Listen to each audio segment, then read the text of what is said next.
Good afternoon, guys. I just wanted to reach out to you through video and explain some of the new grading guidelines that have been established by the district. I wanted to give you a little context about why certain things have happened and maybe some context around some of the decisions that have been made.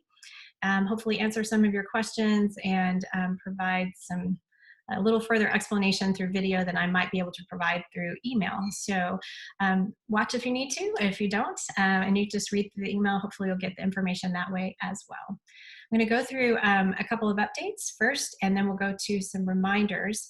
Maybe the biggest surprise for us all, yesterday at 4:45, the district announced that M5 grading period has been extended to Tuesday the 21st.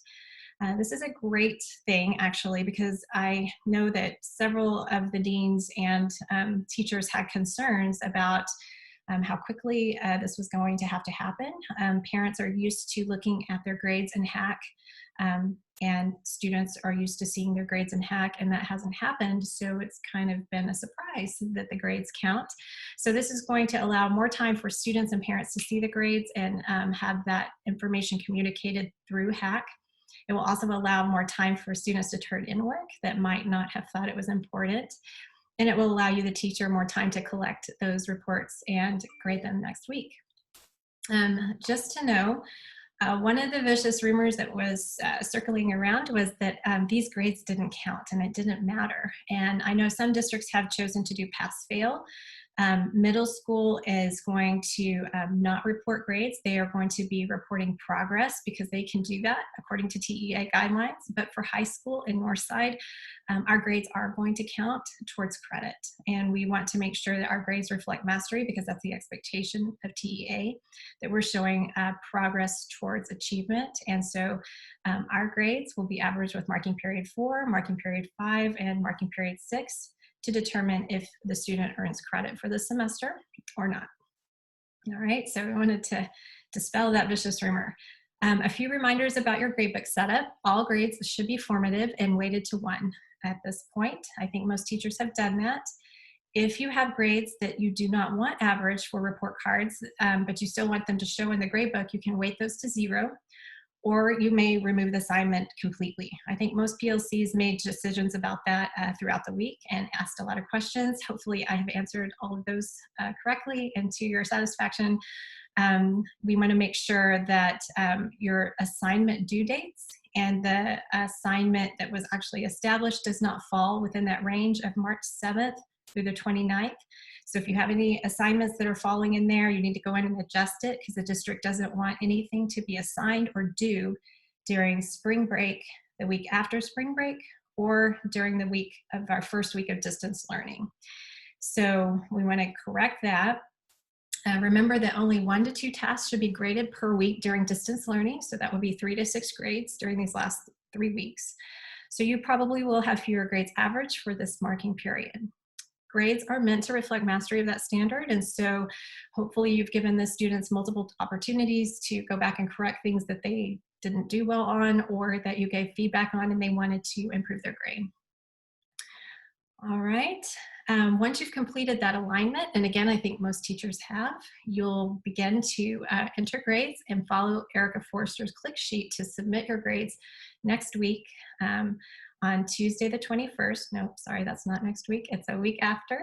You get a whole week next week, right, to check on your students, gather up work, and then we'll report grades on the 21st. We're going to move the deadline up to 12 noon because we're anticipating some glitches that we may need some support from central office to help us resolve, and we want to make sure that we meet our deadline later in the afternoon. So we're going to move the deadline up to 12 noon on Tuesday, April 21st. We are going to report averages as calculated, even for failing students. So if you have a student who earns a 65, we're going to let the gradebook report that. And so instead of overriding that with a passing grade, instead of overriding it with an incomplete, we are going to allow it to report. The district stance is that that will communicate there's urgency to fix it. And so we want to make sure that we follow their guidelines. You're going to put in missings for any assignment that you expected the student to do, and then we're going to let the gradebook do its work. So I know I originally told a few of you that we were going to put in eyes for failing students, but a point was brought up about how many grade changes we would have to do, and that's a valid concern, especially if we're not on campus. So we're going to go ahead and let it report. If you do have a failing student, you're going to check a box, right, on the comment codes that will be added into your gradebook. I'm not sure that they're there yet. One is COV4 and one is COV5. And you'll see on the chart that I attached in the email that there's a column on the right side that is for the teacher's guidance. The student has not demonstrated mastery of the standards in the first 6 weeks with or without support. The student has not submitted or has submitted at least one assignment. That means they've logged in, but they really didn't do anything. So you're going to check COV4, and then the parent is going to see this comment. Your child has not shown mastery of the standards. Your child still has the opportunity to improve their grade.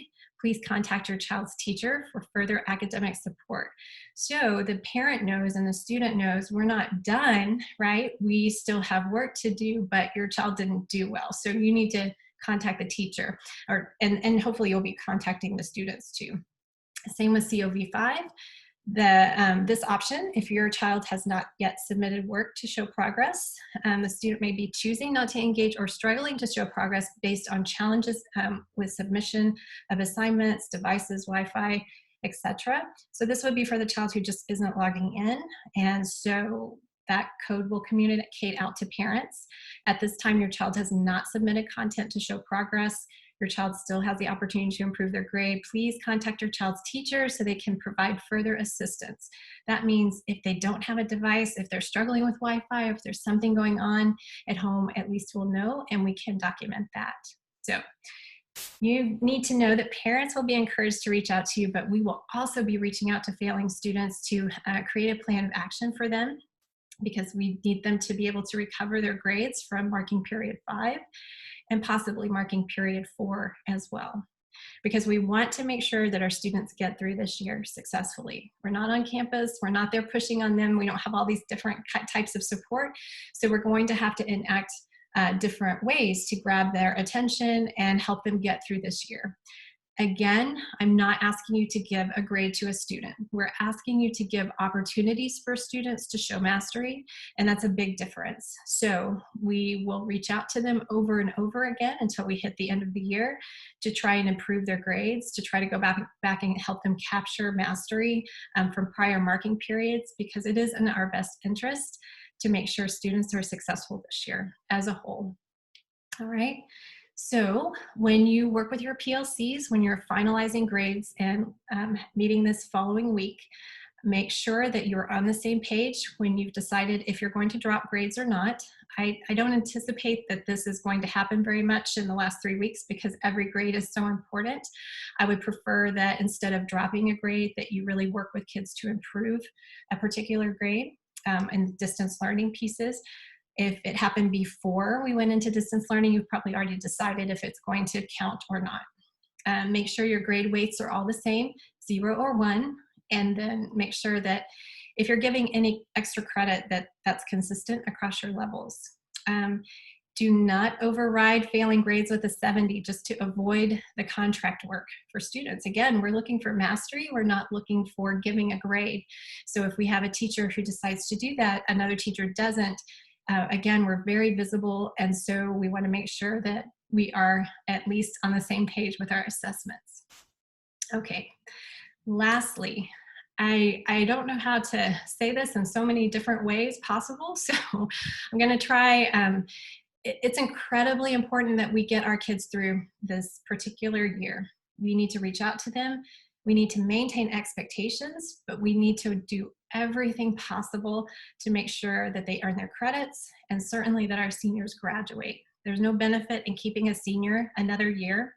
They are particularly fragile because they have already checked out. If you know, you're a senior teacher, you know that they're not real motivated this time of year anyway, but we don't need to keep them. So we just need to continue to tell them how often we will support them, what we can do to help them get through.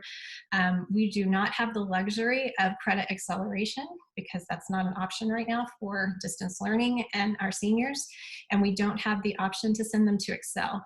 So it's really going to put a lot of expectation back on the teacher to help those struggling students complete their senior year. Furthermore, we don't need to have our EOC testers repeat, because if they earn credit this year, they will never be required to take the EOC. That takes a lot of pressure off of students. So our ESL students, our special education students who may be really struggling with this type of learning, we need to figure out ways to reach them because it can have lasting impacts for them and even affect their future graduation. So we want to keep that in mind. Again, we want to keep the level of expectations there, but we also want to be gracious and compassionate and work with individual students to meet their individual needs.